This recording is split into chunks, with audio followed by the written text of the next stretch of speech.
Maricuy guys. Yeah, I'm as kamuting kahoy kasaba in Philippines, but I'm asking the sis Anosri, because she is from India, if she know what is kasaba.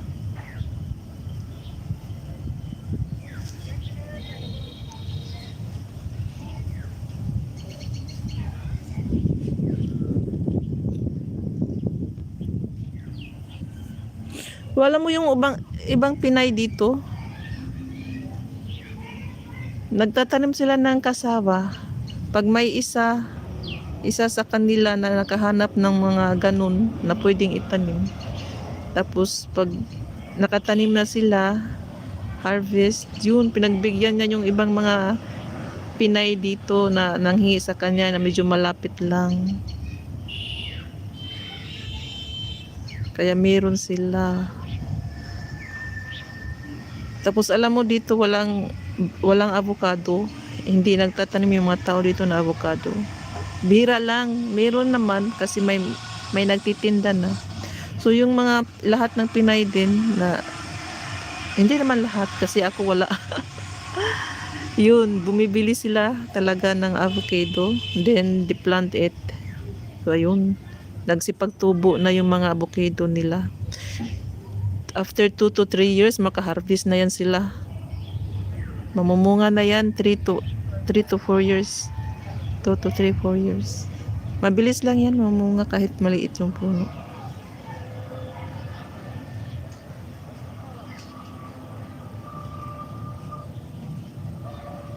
After peeling it, you can cut it like potatoes and also make vegetable curry from it. Ah, you mix it in the vegetable curry. Yeah, there's too much way to cook the cassava into sweet. There in Philippines, people are making a lot of sweets from cassava.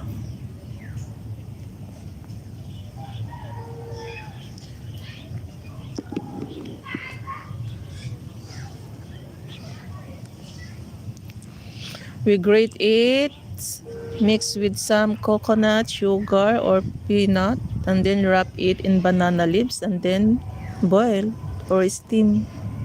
It's also delicious to eat.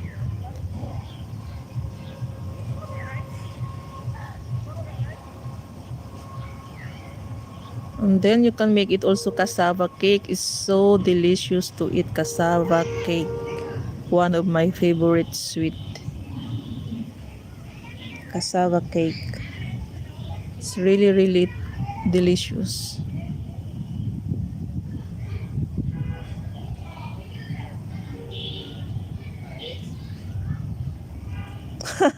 Papat, made from cassava. Boiling it, then adding salt, chili. Add some sweet soda. Ah, yeah, we have different way of cooking cassava.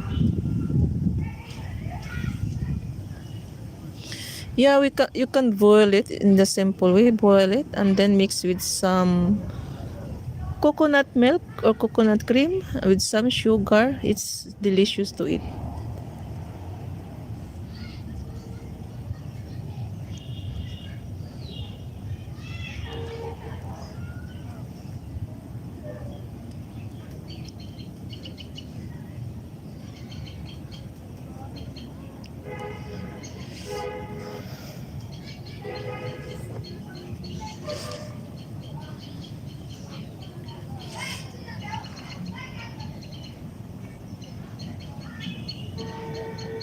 But one of the best is cassava cake.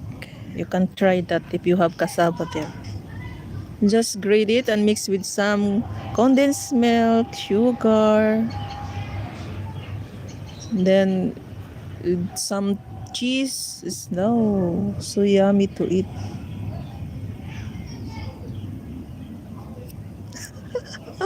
Maricoy GR is ay nako, bleeding ka dyan. Ay nako.